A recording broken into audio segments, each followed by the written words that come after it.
ಶ್ರೀ ಗುರುಭ್ಯೋ ನಮಃ. ನಮಸ್ಕಾರ ವೀಕ್ಷಕರೇ, ನಾನು ನಿಮ್ಮ ನಾಡಿ ಪಂಡಿತ್ ಶ್ರೀ ವಿದ್ಯಾ ನಾಗೇಂದ್ರ. ಇವತ್ತು ನಾವು ಚರ್ಚೆ ಮಾಡ್ತಾ ಇರೋವಂಥ ವಿಷಯ ಬಹಳ ಸೂಕ್ಷ್ಮವಾದಂಥ ವಿಷಯ ಮತ್ತು ಎಲ್ಲರ ಮನೆಯಲ್ಲೂ ಸರ್ವೇ ಸಾಮಾನ್ಯವಾದಂಥ ವಿಷಯ. ಏನಪ್ಪ ಅದು?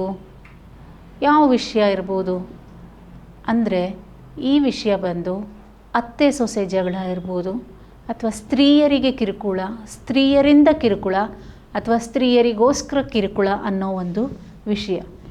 ಏನಿದು? ಏನು ಅರ್ಥ ಹಂಗಂದರೆ? ಸ್ತ್ರೀಯರಿಂದ ಕಿರುಕುಳ ಏನು ಹಾಗಂದರೆ?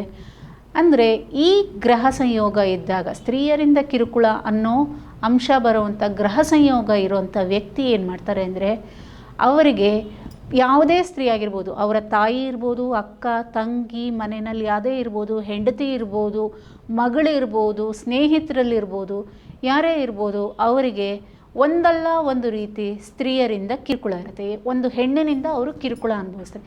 ಕಿರುಕುಳ ಅಂತಂತಂದರೆ ಏನು, ಹೊಡೆಯೋದು ಬಡಿಯೋದು ಆ ರೀತಿ ಅಲ್ಲ. ಅವರಿಗೆ ಬಹಳ ಒಂದು ಮಾನಸಿಕ ವ್ಯಥೆ, ಮಾನಸಿಕ ವ್ಯಾಕುಲತೆ ಅಂತ ಆ ರೀತಿ ಕಾಡೋ ಅಂಥ ಒಂದು ಕಿರುಕುಳ, ಹಣಕಾಸಿನ ವಿಷಯದಲ್ಲಿರ್ಬೋದು, ಅವರಿಗೆ ಸ್ತ್ರೀಯರಿಂದ ಆ ಒಂದು ರೀತಿಯಾದ ಕಿರುಕುಳ ಅನುಭವಿಸೋ ಅಂಥ ಯೋಗ ಇರುತ್ತೆ. ಇದಕ್ಕೆ ಏನಪ್ಪ ಅಂತಂದರೆ ಪರಿಹಾರ, ಅವರು ಅದರ ಬಗ್ಗೆ ವಿಷಯ ಯಾರಿಗೆ ನನ್ನಲ್ಲಿ ಆ ಒಂದು ಸಂಯೋಗ ಇದೆಯಾ, ನನ್ನ ಜಾತಕದಲ್ಲಿ ಆ ಸ್ತ್ರೀಯರಿಂದ ಕಿರುಕುಳ ಅನುಭವಿಸೋವಂಥ ಸಂಯೋಗ ಇದೆಯಾ, ನೀವು ಮೊದಲೇ ತಿಳ್ಕೊಂಡ್ರೆ ಆವಾಗ ನೀವು ಸ್ತ್ರೀಯರ ಹತ್ರ ಹೇಗಿರಬೇಕು ಏನು ಅನ್ನೋದನ್ನು ಒಂದು ಚರ್ಚೆ ಮಾಡಿ, ವಿಶ್ಲೇಷಣೆ ಮಾಡಿ, ನಿಮ್ಮ ಪರಿಸ್ಥಿತಿನ ನಿಮ್ಮ ಅನುಕೂಲಕ್ಕೆ ನೀವು ಮಾಡ್ಕೊಳ್ಬೋದಾಗಿರುತ್ತೆ. ಎರಡನೇದಾಗಿ, ಸ್ತ್ರೀಯರಿಗೆ ಕಿರುಕುಳ. ಈ ವ್ಯಕ್ತಿ ಹೇಗಿರ್ತಾರೆ ಅಂತಂದರೆ, ಇವ್ರಿಗೆ ಸ್ತ್ರೀ ಅಂತಂತಂದರೆ ಈ ಒಂದು ರೀತಿಯಾಗಿ ಬದುಕಬೇಕು, ಒಂದು ಚೌಕಟ್ಟಿನಲ್ಲಿ ಬಾಳಬೇಕು, ಅವರಿಗೆ ಅಂದ್ಕೊಂಡಂಗೆ ಅವ್ರಿಗೆ ಹೇಗೆ ಇಷ್ಟನೋ ಆ ರೀತಿಯಾಗಿ ಬಾಳಬೇಕು ಅನ್ನೋದೊಂದು ಬೌಂಡ್ರಿ ಹಾಕ್ಕೊಂಡ್ಬಿಟ್ಟಿರ್ತಾರೆ. ಈ ವ್ಯಕ್ತಿ ಏನು ಮಾಡ್ತಾರೆ, ಆ ರೀತಿ ಇಲ್ಲದೆ ಇರೋವಂಥ ಸ್ವೇಚ್ಛವಾಗಿರೋವಂಥವ್ರು ಇರ್ಬೋದು, ಬೋಲ್ಡ್ ಆಗಿರೋವಂಥ ಹೆಣ್ಮಕ್ಳು ಅವರನ್ನು ಕಂಡ್ರೆ ಇವ್ರಿಗಾಗಲ್ಲ. ಸೊ ಏನು ಮಾಡ್ತಾರೆ, ಅವ್ರ ಬಗ್ಗೆ ಕೆಟ್ಟದಾಗಿ ಮಾತಾಡೋದು, ಅವ್ರ ಬಗ್ಗೆ ಬೇರೆದೆಲ್ಲ ಏನೇನೋ ಸುಳ್ಳು ಸುದ್ದಿಗಳು ಹಬ್ಸೋದು, ಈ ರೀತಿ ಆ ಒಂದು ಹೆಣ್ಣು ಮಕ್ಕಳಿಗೆ ಇವರು ಕಿರುಕುಳ ಕೊಡೋವಂಥ ಒಂದು ಮನಸ್ಥಿತಿ ಇರುತ್ತೆ. ಅವ್ರ ಹತ್ರ ಜಗಳ ಆಡೋದಿರ್ಬೋದು, ಅವ್ರನ್ನ ಬೈಯೋದಿರ್ಬೋದು, ಆ ರೀತಿಯಾಗಿ ಅವ್ರಿಗೆ ಹೆಣ್ಣು ಮಕ್ಕಳಿಗೆ ಕಿರುಕುಳ, ಸ್ತ್ರೀಗೆ ಕಿರುಕುಳ ಕೊಡುವಂಥ ಮನಸ್ತತ್ವ ಇಂಥ ವ್ಯಕ್ತಿಗಳಲ್ಲಿ ಇರುತ್ತೆ.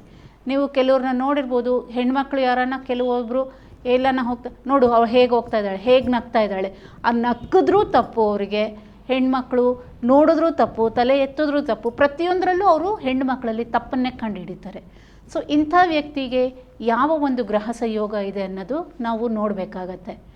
ಮೂರನೇದಾಗಿ ಬಂದು ಸ್ತ್ರೀಯರಿಗೋಸ್ಕರ ಕಿರುಕುಳ. ಇವ್ರು ಹೇಗೆ ಅಂತಂದರೆ, ಇವರು ಅತಿಯಾಗಿ ಪ್ರೀತಿಸೋವಂಥ ಸ್ತ್ರೀಯರು, ತಾಯಿ ಇರ್ಬೋದು, ಅಕ್ಕ ಇರ್ಬೋದು, ಹೆಂಡತಿ ಇರ್ಬೋದು, ಪ್ರೇಯಸಿ ಇರ್ಬೋದು.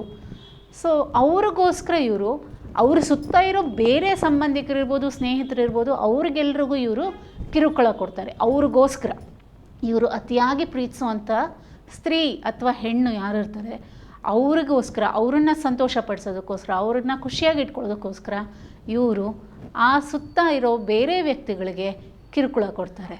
ಅವ್ರು ಏನೇ ಮಾಡಿದ್ರು ತಪ್ಪು, ತನ್ನ ಪ್ರೀತಿಸುವಂಥ ಹೆಂಡತಿ ಇರ್ಬೋದು, ತಾಯಿ ಇರ್ಬೋದು, ಅವರು ತಪ್ಪು ಮಾಡಿದರೂ ಅದು ಅವ್ರ ಪ್ರಕಾರ ಅದು ಸರಿಯೇ ಅನ್ನೋ ರೀತಿ ವರ್ತಿಸ್ತಾರೆ. ಸೊ ಈ ಮೂರೂ ವಿಷಯಗಳಿರೋವಂಥ ವ್ಯಕ್ತಿಗಳಿಗೆ ಗ್ರಹಗಳ ಸಂಯೋಗ ಏನು, ಅಂಥ ವ್ಯಕ್ತಿಯಿಂದ ನಾವು ಹೇಗೆ ನಮ್ಮನ್ನು ನಾವು ಕಾಪಾಡ್ಕೋಬೋದು, ಅಥವಾ ಹೇಗೆ ನಮ್ಮನ್ನು ನಾವು ಬ್ಯಾಲೆನ್ಸ್ ಮಾಡ್ಕೊಂಡು ಹೋಗ್ಬೋದು. ಹಾಗಂತ ನಾವು ಎಲ್ಲರೂ ಬಿಡೋದಕ್ಕಾಗಲ್ಲ. ಆ ಥರ ಕ್ಯಾರೆಕ್ಟರ್ ಇರೋರು ನಮ್ಮ ಜೀವನದಲ್ಲಿರ್ತಾರೆ. ಅವರಿದ್ದರೂ ಸಹ ಅವರಿಂದ ನಮಗೆ ಅದರದ್ದು ಎಫೆಕ್ಟ್ ಆಗ್ದಾಗೆ ನಾವು ಹೇಗೆ ನಮ್ಮನ್ನು ನಾವು ಕಾಪಾಡ್ಕೋಬೇಕು ಅನ್ನೋದನ್ನು ಗ್ರಹ ಸಂಯೋಗ ನೋಡಿ ನಾವು ಅವ್ರ ಹತ್ರ ಎಷ್ಟು ವ್ಯವಹರಿಸಬೇಕೋ ಅಷ್ಟು ಮಾತ್ರ ಮಾಡಿ ನಮ್ಮ ಕಾರ್ಯಗಳನ್ನ ನಾವು ಸಾಧಿಸ್ಕೊಳ್ಬೇಕಾಗತ್ತೆ. ಇದ್ರ ಬಗ್ಗೆ ಹೆಚ್ಚು ಮಾಹಿತಿಗಳು ಬೇಕು, ಬೇರೆ ವಿಷಯಗಳು ನಿಮಗೆ ಯಾವುದಾದ್ರೂ ಜ್ಯೋತಿಷ್ಯದಲ್ಲಿ ವಿಷಯಗಳು ತಿಳ್ಕೋಬೇಕು ಅಂತಿದ್ರೆ ದಯವಿಟ್ಟು ಈ ಕೆಳಗಡೆ ಕೊಟ್ಟಿರೋವಂಥ ಸಂಖ್ಯೆಗೆ ಕರೆ ಮಾಡಿ ಅಥವಾ ಅಪಾಯಿಂಟ್ಮೆಂಟ್ ಫಿಕ್ಸ್ ಮಾಡ್ಕೊಳ್ಳಿ. ಧನ್ಯವಾದಗಳು. ಶುಭಂ ಭೂಯಾತ್.